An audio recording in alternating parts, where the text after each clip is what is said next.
need to clean one of those, sweetie. I'm not a waitress. I'm from Delaney Investments.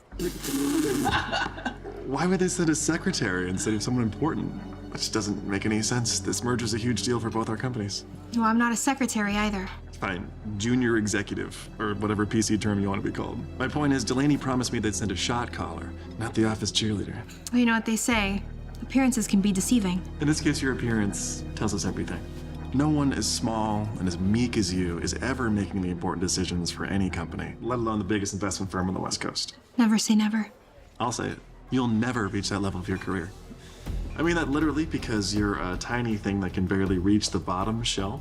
And because succeeding in business requires a certain amount of toughness.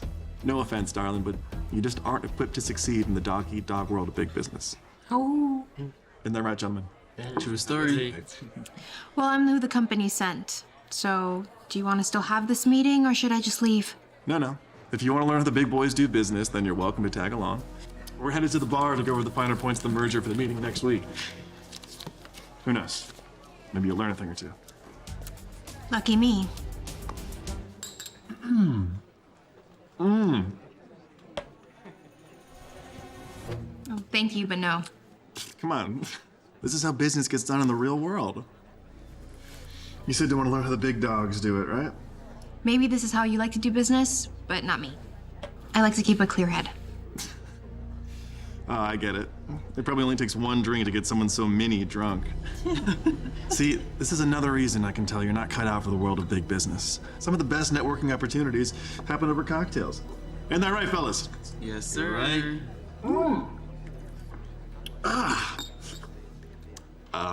What's your problem, Gary?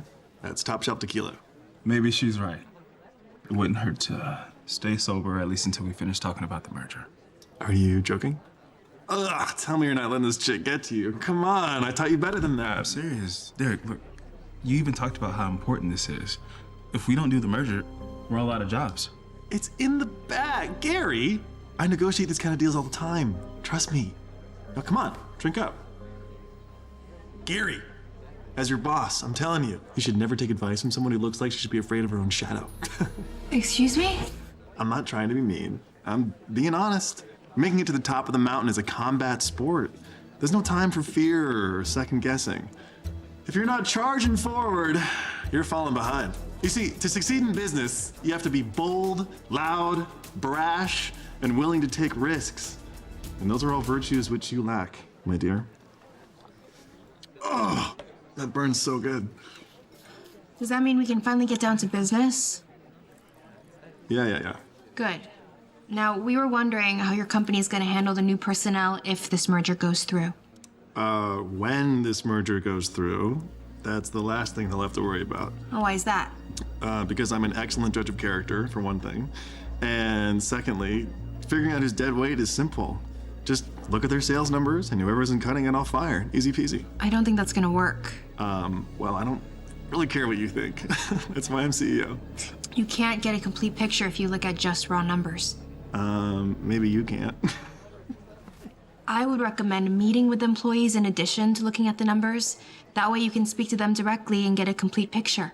Meet with them? That'll take weeks. Trust me, I know the kind of people I need to run my company properly. If that were true, you would not need this merger to keep your company afloat. Listen up, little lady. I've forgotten more about succeeding in business than you'll ever know. So why don't you stop doubting me and start being grateful for all the wisdom I'm dropping? She's right. You can't go off of numbers alone, and employees' value may extend far beyond their sales numbers. No one asked for your opinion, Gary. When I want you to speak, I'll tell you. Until then, keep your mouth shut. Hey, that's no way to talk to a coworker. First, he's not a coworker. He's an underling. Wow. An underling. He works for me, not the other way around. But that does not give you the right to talk to him or to anyone with disrespect. See? That right there. That's what's holding you back. You can't be so soft in this line of work. You have to be willing to make the tough decisions, even if that means raising your voice. That's why you'll be working as a secretary for the rest of your life. Come on, no, there's no need for that. No, there's no need for you. Not anymore. You're fired, Gary. What? I said you're fired. You're weak. And weakness is like a virus. It can destroy an entire company if you let it run amok. So, you're gone. I'll have one of the girls mail you all the crap from your office. I said, get out of here! You cannot fire him because of me. You can leave with him for all I care. Well, this meeting is not over. Since your company didn't care enough to send someone important, I'm done wasting my time with you. Tell your boss I'll see him at the meeting next week.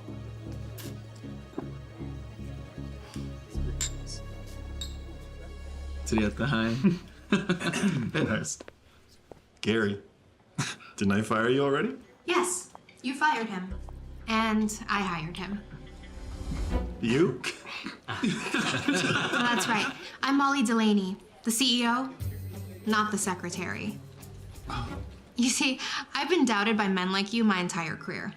Men who think that they are better than me because I am smaller or quieter than they are. Men who think they can mock and belittle me without consequence because they're big and strong. But in the end, I outworked, outlasted, and outdid each and every one of them. I exceeded their expectations of me because even though I am small, I'm mighty. The truth is, I've accomplished more in my career than all four of you combined. That's why your company needs mine just to survive. Well then, someone with your extensive experience should know that this merger is a good deal for both our companies. Can't we put this petty personal stuff aside and focus on closing the deal? Oh, you're right. It is a good deal.